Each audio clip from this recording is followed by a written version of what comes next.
Well, this world has a way of kind of lulling us into a state of living in a kind of a fantasy land, a fantasy land where the most important things in life become mostly forgotten and trivia rushes in their place. Our most important relationships, our standing with our Creator, the condition of our souls, matters of life and death, matters of eternity, all that kind of stuff sort of fades into the background of our priorities and even begins to detach from reality a little bit so that officially we believe it's true, but at the practical level, the truths about God start to almost seem like fairy tales. And in their place rushes all the trivia of life.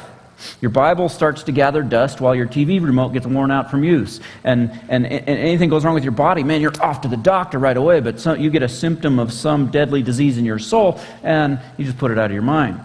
And we start to live on a temporal level. Your mind is jammed full of knowledge of sports or fashion or cars or diet or whatever, and all kind of other stuff that won't even exist 100 years from now. But you're content to be clueless about doctrine and theology and things that are going to be determining your living conditions 1,000,000 years from now.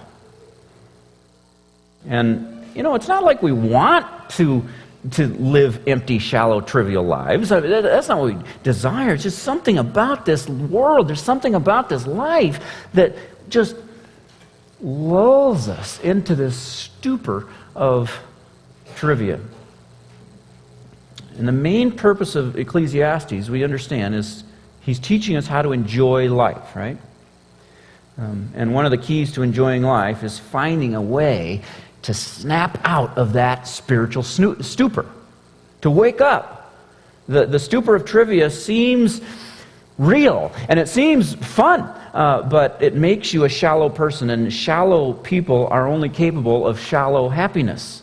And that's not enough. That kind of happiness will actually make you mostly unhappy in life because it's destroyed every single time some hardship comes into your life, which is a lot. And so Solomon's not satisfied with that. He wants us to live lives of joy. He wants us to enjoy life. And so he wants us to have this deep and profound joy that's not even fazed by the hardships of life. But to get us there, he's got to teach us how to appreciate the things that God brings into our lives that are designed to wake us up from our spiritual stupor.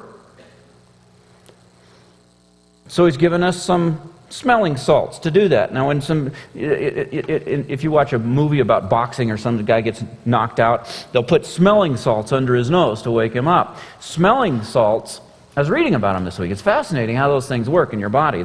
They shock the system and make you become awake and alert.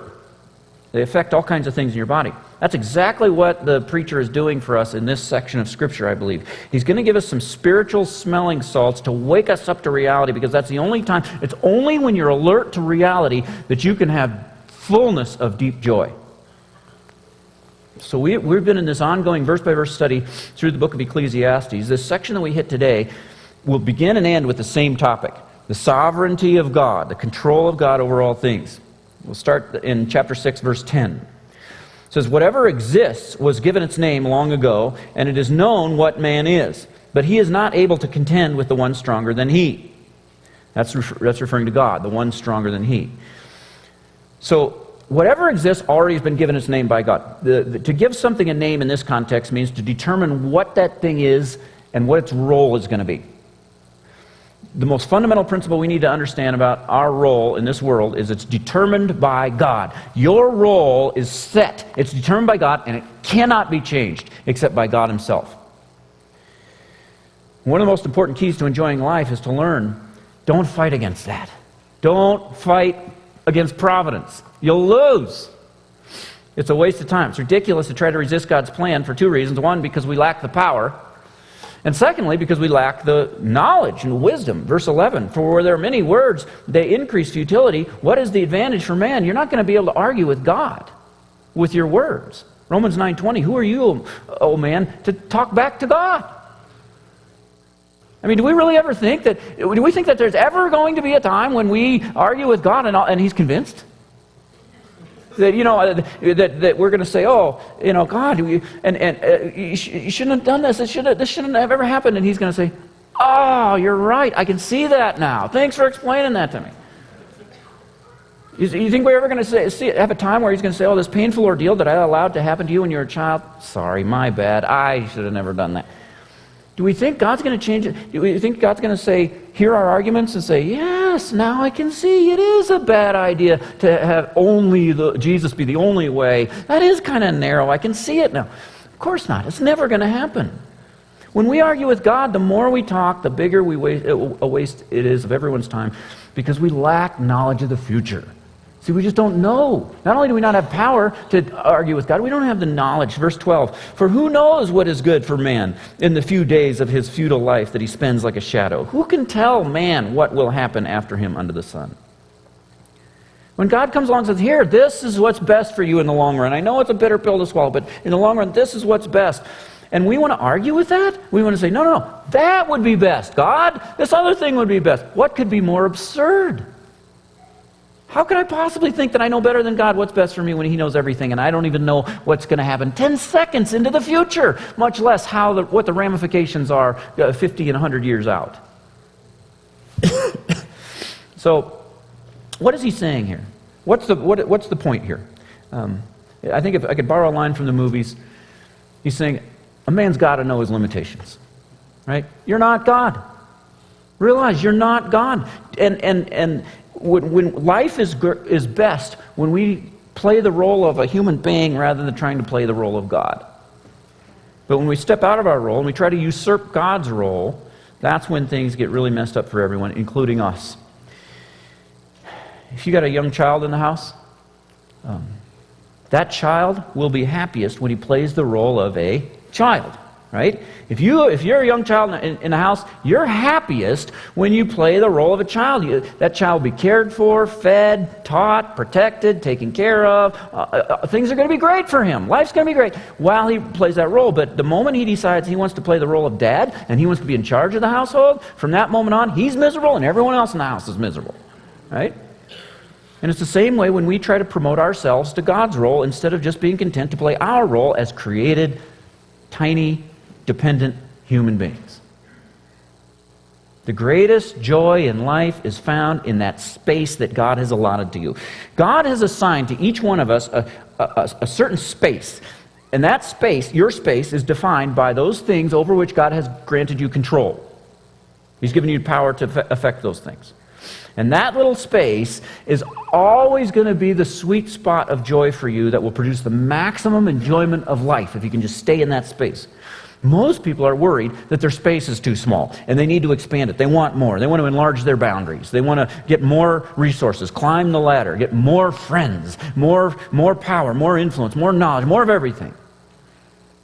And you know, if you ask for more and God grants you more, that's great. That's fine. But what so many people fail to realize is that more isn't always better. One of the biggest detriments to us trying to enjoy life in a God-glorifying way is when we get ourselves into a realm larger than the realm that God has actually allotted to us. That's joy-killing, because it's overwhelming. This is why you feel overwhelmed at times, because you get into this thing where you're in a bigger place than what God assigned you. It places you in a position of trying to control things that you don't have power to control, and that's frustrating. Think of a little child that says, hey, Daddy, I want to drive. And so Dad picks him up, puts him on his lap, and lets him steer. I realize I'm dating myself a little bit with this illustration. Nowadays, it never happens. Every kid is locked down in a car seat with a 5-point harness like a NASCAR driver.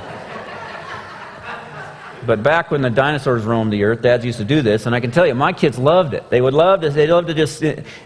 And I think the girls loved it more than Josiah. I think they enjoyed it more because they were content to just steer. They couldn't reach the pedals or the shifter or anything. I just gave them control of the wheel, and they were fine with that. But Josiah, he wanted to control the speed and the shifter and the radio. And so for him, it was a little frustrating because he couldn't reach all that stuff. See, it's frustrating to try to be in control of things that you can't control. And that's what so many of us do in life. God has given us control over certain things, but we're not content with that. And so we want to grab control of other things that God hasn't given us power over, and life becomes an exercise in futility. That's what he's saying here.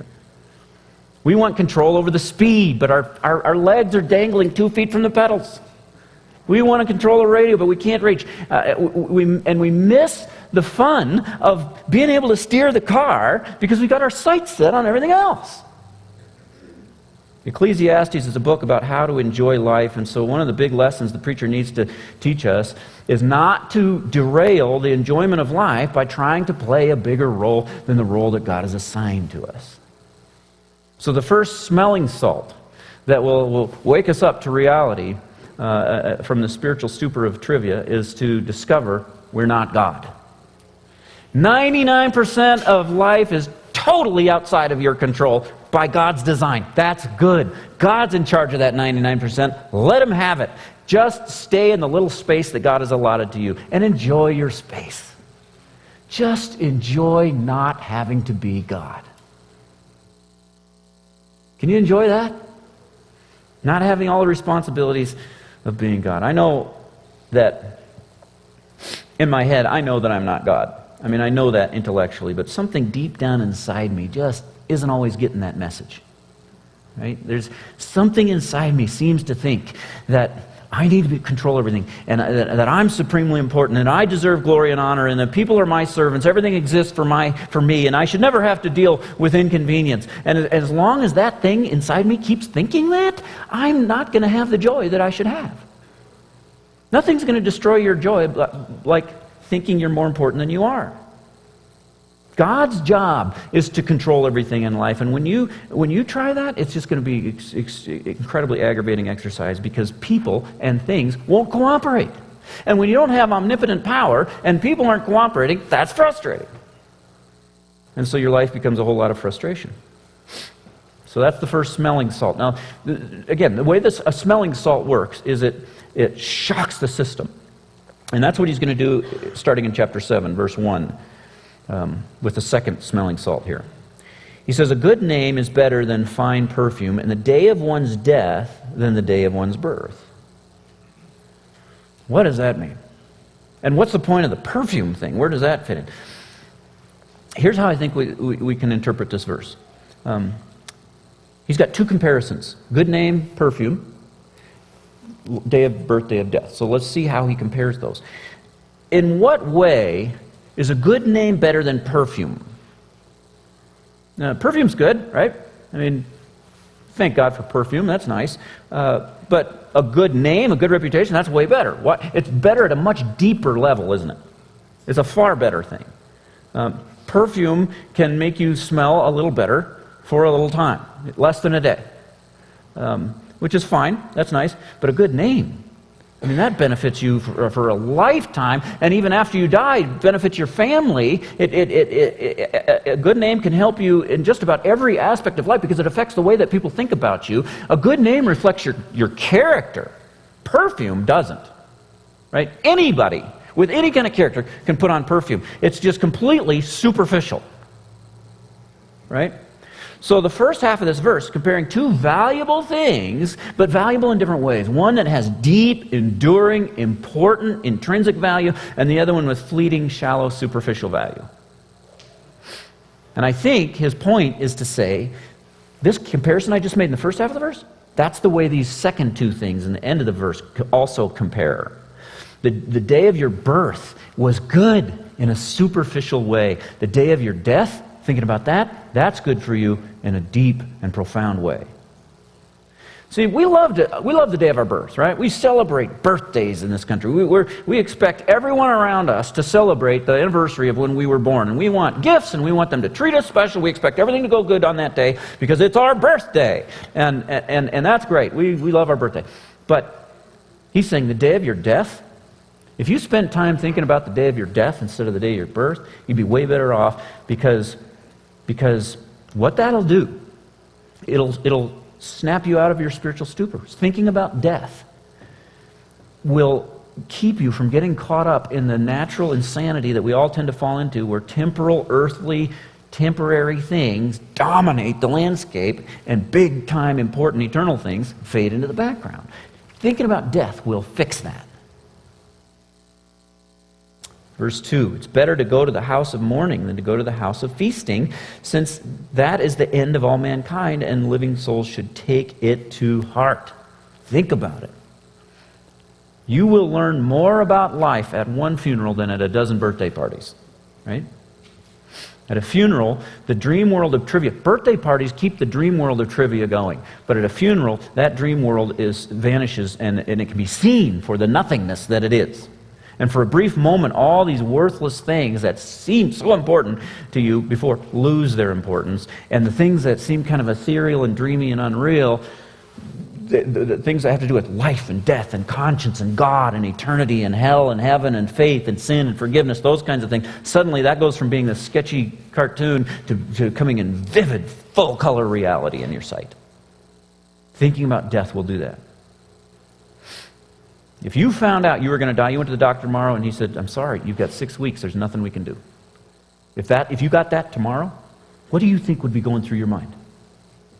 Trivia? Do you think you'd be all concerned about your cell phone battery life? It'd be the farthest thing from right? Death is the smelling salt that wakes us up to remember, oh yeah, a good name and reputation is way more important than my hairstyle. And my family relationships are way more important than a good name. And my standing with God is way more important than family relationships. It all falls into place. It all comes into focus. And we need to have that focus in order to enjoy life the right way. But if you don't have to go to the doctor and get a 6-week diagnosis in order to get that. All you have to do is go to a funeral and look at the casket and remind yourself, I'm going to be in one of those. Someday I'm going to a funeral and all my friends will go home and I won't, because I'll be the one in the casket. Think about that. And actually, it might not be as far off as you think. It could be soon. You know, according to the death rate, the statistics, a church this size, according to statistics, 3 of us are going to die this year. And I don't know if it's going to be you or me, but it could happen sooner than you think. And even if it doesn't, even if you live a whole long life, even then, it's not really that much time. You're not going to make it much past 80. Psalm 90, verse 10 says, our lives last 70 years, or, if we're strong, 80. Yet the span is but trouble and sorrow. So you're going to live to about 70, maybe 80, but if you make it to 80, those last 10 are going to be really rough. That's what he's saying. That's Psalm 90. And the life expectancy in the U.S. right now is 78.6 years. So nothing's changed. It's really not that much time that you have on this earth. You say, Darrell, how is this supposed to increase my joy again? Well, look at verse 3. I'm getting to that. Look at verse 3. Grief is better than laughter, for when the face is sad, a heart may be glad. And that's actually not the best translation. Literally, it's in sadness of face is gladness of heart. In sadness of face. I can't say this sentence now. It's an important sentence, so I'm going to try again. In sadness of face is gladness of heart. The point is, it's by means of a sad face that you get to a glad heart. That's what he's saying. You have to pass through the sad face in order to get to the glad heart. When painful things happen, we grieve, we mourn, right? We're sad, we have a sad face. And the Lord carries you through that time. He comes alongside you. He lets you run into His refuge. You experience Him in ways, you experience His presence in ways at that time that you can never experience it any other way. And then you come out the other side with a deeper joy and a deeper capacity for joy than you ever could have had if you had not passed through that dark, shadowy valley. You have to go through that sorrow in order to get to the joy on the other side. But fools won't do that. They'll never pass through it. They hold it off. They won't go through it. They won't weep. They just want to laugh all the time. Now, is laughing bad? No, it's great. There's a time for laughing. We saw that in chapter 3. There's a time to laugh, but there's also a time to weep. And fools don't understand that. Fools want to laugh at everything. They want to turn everything into a joke. Everything needs to be lighthearted. And when calamity comes, they won't face it. They won't pass through the grief. They won't pass through the sorrow. They hold it off with a second glass of wine, or a pint of Haagen-Dazs, or a movie, or work, or recreation, or whatever.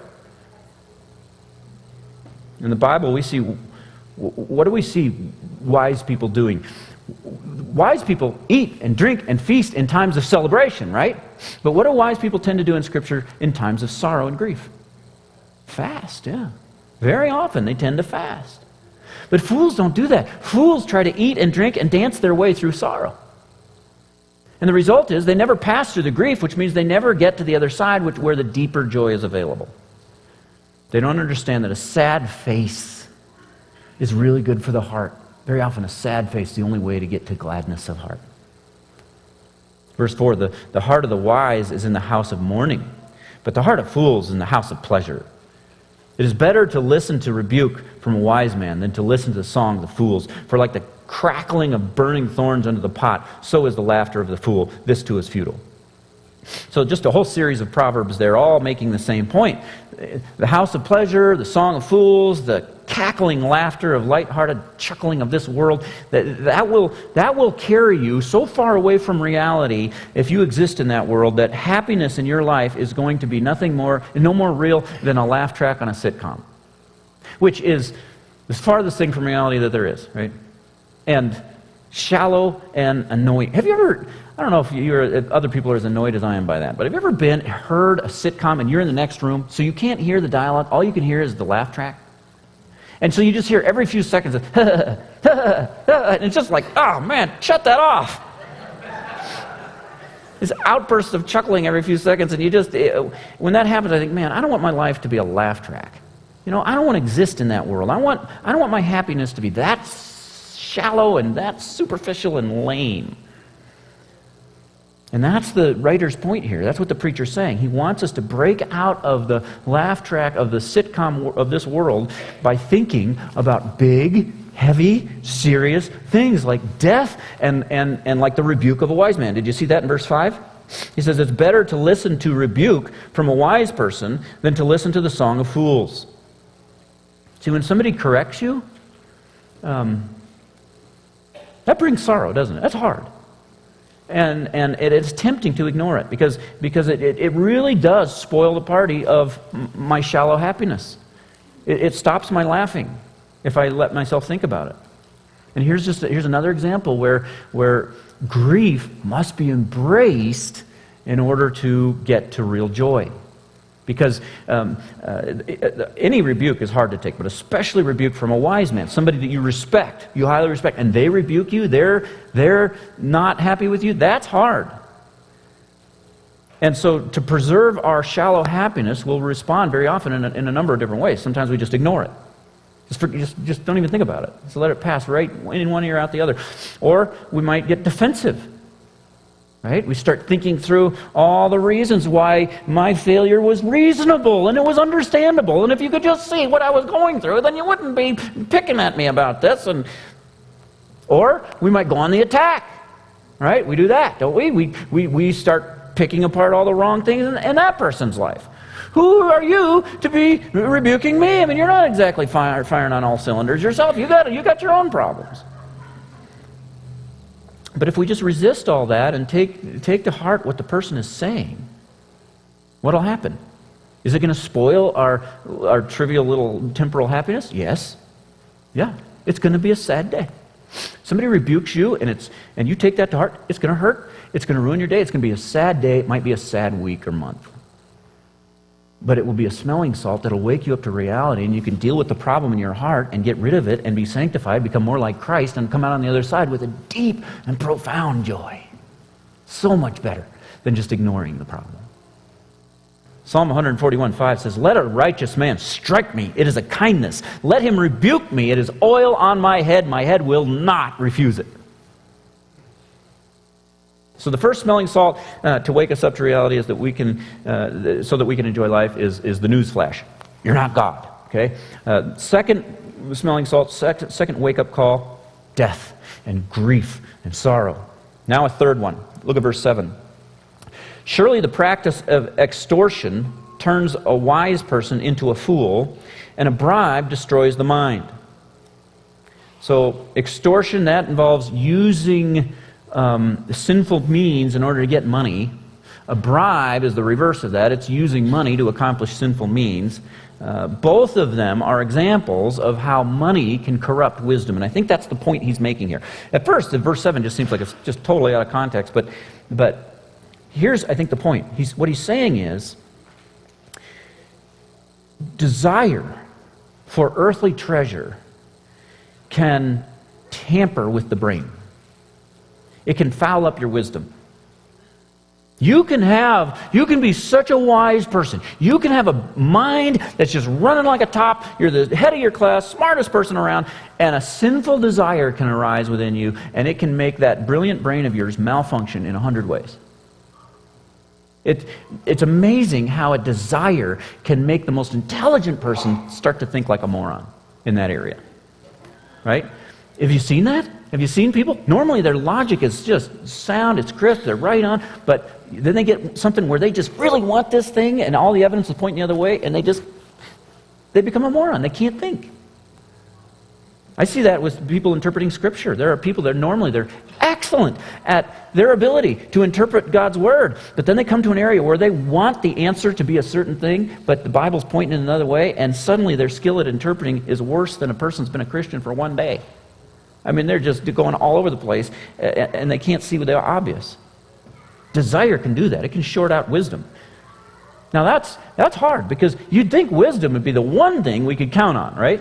I mean, if you got wisdom, it seems like you got it made. You think that would be stable, but just like everything else in this world, even wisdom is a fleeting thing. You can have it 1 minute and lose it the next.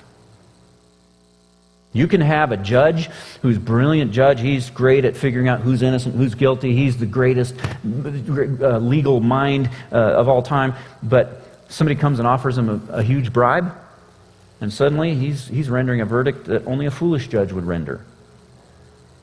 So you can have all kinds of wisdom in one area, but if something comes and hits your soft spot, some idolatrous, greedy desire that you have, that will change the way your brain interprets data. And you become a fool. Wisdom is something that has a lot of value, but it's unstable. And nobody knew that better than Solomon, right? I mean, if anybody knew that, it was Solomon, the wisest man on the planet, saw his wisdom slip through his fingers on multiple occasions when he saw something he really wanted that went against wisdom. So this is smelling salt number 3. Even wisdom is unreliable. Realize that. How desperate are we for God's guidance if even our wisdom is unreliable? And then number 4 comes in verse 8. It says, the end of a matter is better than its beginning, and a patient spirit is better than a proud spirit. So I think when he says the end is better than the beginning, keep that in mind, because that's going to control the next several statements here. Start with that. Why is the end of something better than the beginning? Well, because the purpose of the beginning is to get to the end, right? So the end is better. Starting is great, finishing is better. That's obvious enough. Are weddings impressive?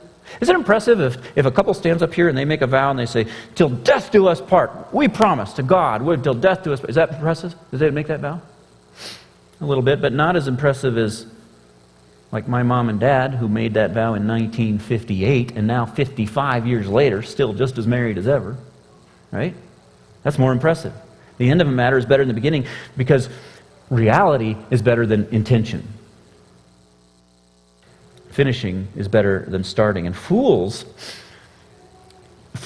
and wise people, you can't tell the difference at the beginning. They start the same. Fools and wise people, they start the same. They both say, we're going to do this. They both make the same vows at their wedding day. They both, the difference isn't seen until they start running into hardship. And that's where you can that's where you're sorted out. Fool is the one that says, oops, this got hard, I quit. Wise person perseveres and finishes. Now, there's sometimes when the wise thing to do is to quit something because it doesn't need to be done, but it seems like fools, they're always arriving at that conclusion. Oh, yeah, time to quit, time to quit this, time to quit that, and they start things left and right. They never finish anything. 1 Kings 20:11 says, the one who puts his armor on should not boast like those who take it off. The point of that is, first go fight the battle, then come tell me how tough you are. So, fools, what is it about fools? What keeps them from finishing? Why do they get derailed so easily? Very often it's because of impatience. They get impatient. Impatient people give up because they are so easily upset. They begin things left and right, but rarely do they see anything through to the end because they can't deal with upsets. They just can't handle them, and so they quit. And so we need patience. We need to be able to deal with upsets. It's better to be patient. It's better to be patient than what does it say? Better to be patient than proud? Isn't that interesting? I wouldn't have expected that. I didn't see that coming. I would have thought he would have said better to be patient than impatient, right? But instead he sets the opposite of patience as pride. That's very insightful. Solomon is so filled with these little helpful insights about our soul. You wouldn't naturally assume that if you have a problem with impatience, that the core of that is pride. That's not obvious, but it's helpful to know that if you're trying to deal with your impatience. If you find yourself, if you're one of those people, you have a short fuse, you're easily irritated, you're easily annoyed, you get frustrated a lot, or you're not patient with people, you have a hard time giving people a second, third, fourth chance. All of those things are symptoms of pride in the heart. Impatience reveals a heart of self-importance. See, it's basically you saying, I shouldn't have to deal with all these irritations of life because I'm a VIP. Right? That's pride. And what causes pride? Pride comes when I'm so immersed in the trivia of life that I lose sight of my little place in this world, and I start to think my little world is the whole world.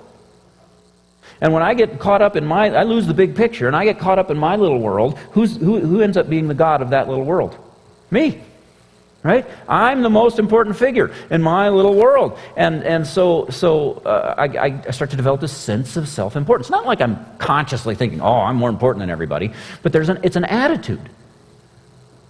When we're easily annoyed and irritated with people, what is that? It's an attitude, whether we admit it or not. It's an attitude that's saying, how dare all these little peons around me create inconveniences for someone like me? Don't they realize how important my life is? So when pride takes root in the heart, you're going to have an anger problem. Last week we found there's another. We found that one major cause of anger is greedy desire in our heart. Right? If there's something you think I got to have that in order to be happy, somebody cuts off your access to that thing, so you get mad. That's one cause of anger. Here's another major cause of anger. It's pride and self-importance, and that is a foolish way to live. That's what he's saying here. It's foolish. Verse 9, don't let your spirit run to be angry, for anger abides in the heart of fools. If you're an angry person, he's saying, you're a fool.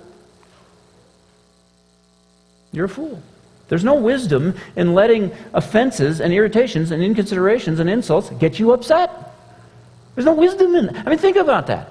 All you have to do is think about this for a second. When you're angry, do you do wise things? I mean, when you're really angry, do you tend to do lots of smart things that just benefit everybody all around you? Or do you end up doing dumb things that you end up regretting? Anger is not a wise way to live. Fools are hotheads because they have such a short-term view of everything. And this is still that end and beginning thing. They look at beginnings, not endings. See, here's what we need to understand about emotion. Let me give you a definition of emotion. All emotion is the result of your assessment of a situation weighed against the value system in your heart. Okay? You look, something happens, you assess that, you weigh that assessment against the norms in your heart, and then the result of that is emotion. That's what emotion is.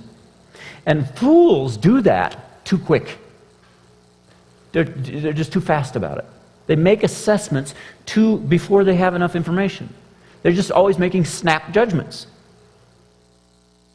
I heard a guy recently tell the story of one time when he's driving his car and he's got a little 2-year-old daughter in the back, and he had to slam on the brakes, and from the back seat he instantly hears this little 2-year-old say, "Idiot!" You know, this guy was such a hothead on the road that he'd actually inadvertently trained his little 2-year-old to think that anytime you hit the brakes, you say, "Idiot." Now, if that's you, think about this. If someone cuts you off in traffic, and you make a snap decision that person's an absolute idiot, Is that something that you know for sure? How careful is this study that you've made of this person? I mean, isn't it possible isn't it just as possible that this person actually a good driver, maybe a better driver than you? Maybe this person inadvertently cuts people off less frequently than you do, but they just happen to do it this one time with you. Isn't it possible that something happened to his car right when he pulled in front of you and he can't accelerate? Isn't it possible that he got news that his wife is leaving him and he's so discouraged and depressed and distraught he can't even concentrate on driving? I mean, there's countless different explanations for why this just happened rather than him being an idiot or even being a poor driver. Right? And beyond all that, one of the marks of wisdom, and this is important, one of the marks of wisdom is a wise person doesn't ever make an assessment or a decision or a judgment sooner than he has to. That's foolish. The longer you wait to draw a final conclusion, the better, because the more data you have. And so you wait until a decision needs to be made. You don't make decisions prior to when they need to be made. Fools are quick to make, they make assessments way sooner than they need to make them. So how soon should you make it in this case? What's the deadline for passing judgment on the driver in front of you on the highway? What's the deadline? I mean, does that have to be done right now? No, it never has to be done, right? There's no deadline. So why give your attention to it? You have nothing better to think about than this? Fools make snap judgments. They're just controlled by their impulses. And going through life making quick assessments that don't need to be made will destroy your ability to enjoy life. People that do this, they're not happy. Right? Just look at them on the highway. They're not happy. If you want maximum joy, slow down in your assessments of situations. The way that you assess things, just slow down. Your spouse gave you a look, or speaks in a certain tone of voice, or asks a question that did not sound like a real question, and already, 1 second later, you're having an emotional reaction to that? That's too quick. Slow down. You've already assessed it. It's only been 1 second. You've already made your assessment, and you're reacting emotionally. Slow down. See, what's happening is you're focusing on beginnings instead of endings. That's what fools do. Fools do that, and it ruins their ability to enjoy life. People like that very often are the same people that want to live in the past all the time. Because they're all about beginnings and not endings. And so these are the people they're always complaining about how bad things are compared to the good old days, right? You ever met those people? They're living in the good old days. That's folly. That's folly. Verse 10. Don't say, why were the former days better than these, since it's not wise of you to ask this. That doesn't come from wisdom. Grumbling about the past and how the past is so much better than today is foolish. It's foolish for several reasons. First of all, most of the time, it's not even true. Right? And when you think the good old days are better than these days, that's just because of selective memory. Those days weren't that great. You're thinking of certain things that were better, but there are other things back then that are way worse than today. The good old days, look, you want to know when the good old days were? There were 6 of them. All right, the good old days were Genesis 1 and 2. Then came the fall and the curse, and after that, there's no more good old days. It's just swung from one kind of trouble to a different kind of trouble, and then back to the first kind of trouble. So first of all, it's foolish because it's not even true. Secondly, if those days that you were thinking, even if they were better, well, what's the value in grumbling about it? How does that help anything? All that does is make your life now more miserable. And then most importantly, third reason why it's foolish, when you grumble about the way history is going, who are you passing judgment on? Who's in charge of history? I mean, what are we saying? That God used to be better at running the world? He's in a slump now? If God did wonderful things in the past, the proper response is not to grumble about the fact that those days are long gone. What's the proper response to wonderful things that God has done in the past? What's the proper response? Gratitude, right, gratitude. One of the biggest reasons for depression and one of the biggest reasons for joylessness in the Christian life is the failure to be able to receive joy from God's past goodness through gratitude. That's why gratitude is so important. So we trust in God's providence. We have to just trust what He's doing. But what does that mean for us? What do we do then? Just sit back. If he's in control of everything, everything's been named, he's controlling history, he's controlling everything, then what does that leave me? I just sit back, I don't do anything? No, we still need to utilize wisdom. Look at verse 11. Wisdom is as good as an inheritance and an advantage to those who see the sun, because wisdom is a protection as money is a protection. And the advantage of knowledge is that wisdom preserves, or literally shades, the life of its owner. So it's good. Money is good, right? Money's helpful. We understand that. That's obvious enough. If you need something, having enough money to be able to get that thing helps, right? That's nice to be able to have the money you need. That's great. Wisdom is just as helpful as money. Just as money can protect you from a lot of hardships, so can wisdom. Wisdom is at least as valuable as money. And would you agree with that? Wisdom just valuable as money? Okay. Most people would nod in agreement, not in church because they think the pastor's trying to trick them, but most people, they say, yeah, of course money's better, or money's good, wisdom's even better. We nod in agreement, but you watch the effort that people put forth to get money, and you compare that with the amount of effort they put forth to get wisdom, and sometimes it's no comparison, right? Okay, well, by now we should be fully awake, right? All these smelling salts, we're awake. We're looking at reality. We see it. Trivia's gone. We're not in the stupor anymore. Now what? Now what do we do? Now, trust God. Right back to God's sovereignty. Verse 13. Consider the work of God. Consider. See, there's what we need to do. Consider the work of God, for who can straighten out what He has made crooked? We're back to the beginning. You can't fight providence.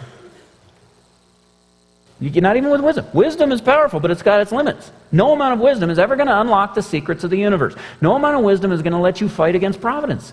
No amount of wisdom is ever going to enable us to shape life according to our desires or control our existence or make our future predictable.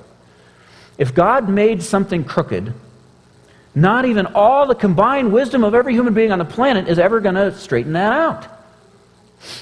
If you fight against God's plan, you lose. You lose. If you resist it, it's going to be... but if you submit to it, you're going to have joy. So just submit to it. What do you do with all the hard, unexpected hiccups and hardships and twists and turns in your life? Why do strange, unexpected, weird, twisted, crazy things happen in your life all the time? Why does that happen? Because God made life crooked. He made it crooked. When mankind rebelled against God in Genesis 3, and God cursed this world, and He made life crooked. And only a fool thinks he can straighten out something God made crooked. It's silly. Just turn. If you're, imagine yourself driving out of the mountains. You're driving down some canyon, and you're going through all the curves coming down the canyon out of the mountains, and only a fool would pull his car over on the side of the road and start yelling, "This should be straight! Straight! Oh, why can't it be like Kansas where things are straight?" And then get back in his car and try and drive in a straight line. Only a fool would do that. Life is not going to straighten out just because you complain about the curves. Your life is crooked. You're going to be a lot happier if you just learn how to take a left once in a while. Right?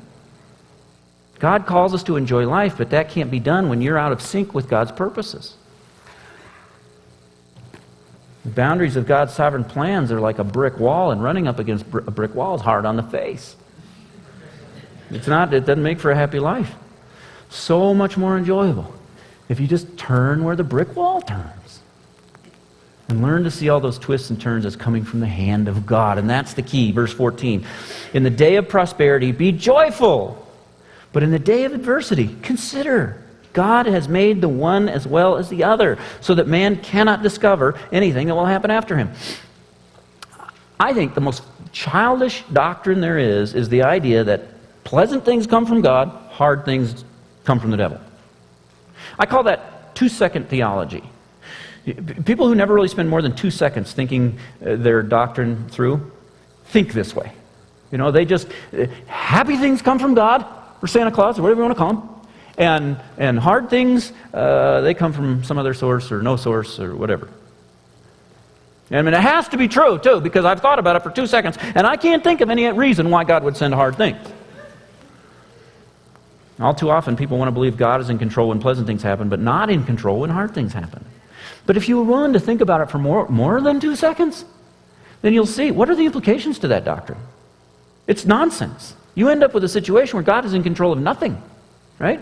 Because people like that, they say, well, if human decision-making is involved, God's not in control. He's out of it, right? Because he cannot deal with free will. There's no way he can stay in control while free will is in operation without violating it. So God's out of it. If people are there, God's out of it. And if hardship or difficulty are involved, God's out of it. What does that leave?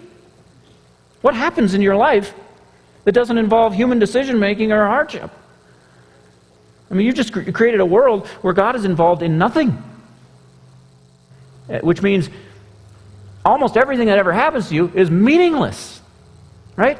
It's not from God, it's meaningless. Is that biblical?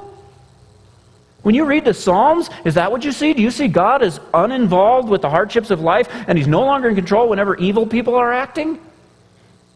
When the psalmists cry out to God in those times, some evil person is hurting them, they cry out to God, God help me. Does God say, sorry, not my department? It's out of my hands. I can't, it's free will. No. There's never a time when I need God to be in control more than when hardship and evil people are in operation, right? And that's why Scripture reminds us so many times that both the happy days and the hard days are from His hand. We see it right here in this verse. We see it in Job 2:10, where Job's wife didn't understand that. And she's telling Job, curse God and die. And he says, you're speaking like a fool. Shall we accept good from God and not trouble? And in all this, Job did not sin by charging God with wrongdoing. He's saying we need to receive trouble from His hand. You say, wait a second, didn't Job's trouble come from the devil? Didn't it come from evil people who came and stole all his stuff? Yes, but it also came from God. Job 42:11. They comforted and consoled him over all the trouble the Lord had brought upon him. God's still in control. 1 Samuel 2:6, the Lord brings death and makes alive. He brings down to the grave and raises up. Isaiah 45:7, I form the light and create darkness. I bring prosperity and I create disaster. I, the Lord, do all these things. Amos 3:6, when disaster comes on a city, has not the Lord caused it? Genesis 50:20, you meant it for evil, God meant it for good. Acts 4:28, people who murdered Jesus says they did what your power and will had decided beforehand should happen. Lamentations 3:38, is it not from the mouth of the Most High that both calamities and good things come? It's like God is saying, how many times do I have to tell you? It's all from my hand. Is God the author of evil? No, absolutely no. No, not in any way, not in any sense. But somehow, hardships still come from His hand. And we must believe that because Scripture says it. If you know me very well, you know our family, you know that my family has received a double portion of the Genesis 3 curse when it comes to vehicles. It's just the way it is for us. It's no surprise at all for us if we go on a vacation and we lose both an engine and a transmission in the same vehicle on the same vacation. It's just the way things go for us. Last Sunday is an example. Last Sunday, Tracy's heater in her car stopped working. Mechanic said, just drop it off on your way to church. And so I bundled up, I drove it, and dropped it off at the mechanic on the way to church. Meanwhile, Chris and Faith's vehicle, they had to tow theirs into the same guy the same day. In fact, they didn't have any vehicles working. We had that day, just between the two, our two households, we had 6 vehicles down last Sunday. Anyway, I'm dropping off the vehicle. I'm dropping off Tracy's vehicle. I'm explaining to the guy, what I tried to do and all that. And all of a sudden, my phone rings. Hold on, I got to take this. It's my son. I pick it up. It's Josiah. He said, Dad, I was driving to church. I was on I-25. I heard this horrible grinding sound in my car, and then this huge bang, and I looked in my rearview mirror, and there's bolts and pieces of metal bouncing all over the road, and I coast to it to stop, and there's smoke coming out of my car, and so I need a ride. So we sent a driver. We all got all these drivers. We sent Nicky, go get him, and he come. In fact, it was funny. Just before prayer group, he got online and just posted that thing on Craigslist. He said, broken down 89 Toyota Tercel for sale. Engine blew up. It's sitting on I-25 at Highway 7. $300, bring a tow truck. By the end of second service, it was gone. He sold it. And on Tuesday, he bought a new truck. Now, this truck, it's an amazing thing. Josiah's wanted to pick up for a long time. He had saved up some money, and so he was able to get this really cool lifted 4x4 extended cab pickup with a locking toolbox. Exactly what he wanted. Fun day for Josiah on Tuesday. Not so fun on Sunday. Right? And that's just how it is in the Ferguson home. Most days we're either buying a vehicle or calling a tow truck. That's just the way reality is for us around our house. You get a great deal on a new car. That's fun. That's a happy day. Your vehicle explodes on the way to church. Hard day. You get a new minivan with all these cool features, and everything works, and it's just a nice new fun day. Stranded in 100-degree heat on a vacation where it breaks down over 100 miles from the nearest garage, hard day. And see, what the preacher wants us to understand is both come from God's hand. The happy days and the hard days, they all come from His hand. And if you don't understand that, you can forget about ever enjoying life, because there's a lot of hard days, aren't there? And if they're not from God, they're just random, meaningless, purposeless bad luck that have no value for you, then life is just miserable. And what you'll do is you'll either try to just distract yourself from the hard days and not even deal with reality and just go into the world of shallow pleasures, or you're going to try and gain control of life so that you don't have any more hard days, which is, both of those approaches lead to absolutely futile life. See, when your life is spinning out of control, just remember, it's only spinning out of your control, which is no problem. Right? Use wisdom, take care of what God has called you to take care of, and enjoy not being God. Let's pray. Father, I thank you that you are a generous God, and you have made great and precious promises to us, and that we can trust you with the 99% of things that are totally outside of our control. Lord, teach us to live that way, and let us trust you, and keep us awake. Lord, don't let us be lulled to sleep by the trivia of this world.